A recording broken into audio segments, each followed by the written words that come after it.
અંકલેશ્વર નગરપાલિકા દ્વારા તમામ વોર્ડમાં વિકાસના કાર્યો કરવામાં આવી રહ્યા છે, ત્યારે આજરોજ અંકલેશ્વર નગર સેવા સદનના વોર્ડ નંબર 1 અને 8માં વિકાસના કાર્યોનું ખાતમુહૂર્ત કરવામાં આવ્યું હતું.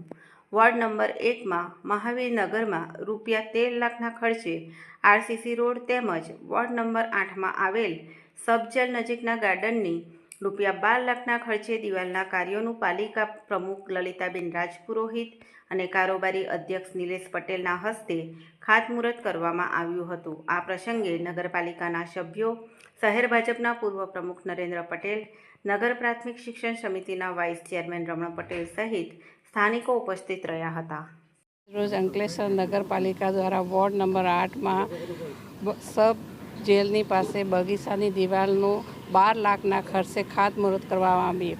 આ ખાતમુહૂર્તમાં નગરપાલિકાના ચેરમેન શ્રી નિલેશભાઈ, નગરપાલિકાના સભ્યશ્રીઓ, પાર્ટીના હોદ્દેદારશ્રીઓ અને અહીંયાના સ્થાનિક લોકો હાજર રહ્યા હતા.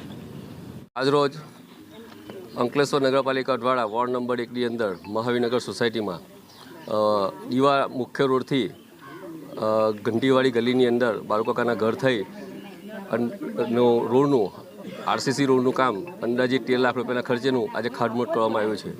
આ પ્રસંગે અંકલેશ્વર નગરપાલિકાના પ્રમુખ શ્રી લલિતાબેન, મારા નગરપાલિકાના સાથી સભ્યો સુરેશભાઈ પટેલ, ચેતનભાઈ ગોળવાલા, વિવિધ સભ્યો હાજર રહ્યા હતા અને અહીં સ્થાનિકો મોટી સંખ્યામાં હાજર રહી આ કામનું આજે ખાતમુહૂર્ત પૂર્ણ કરેલ છે.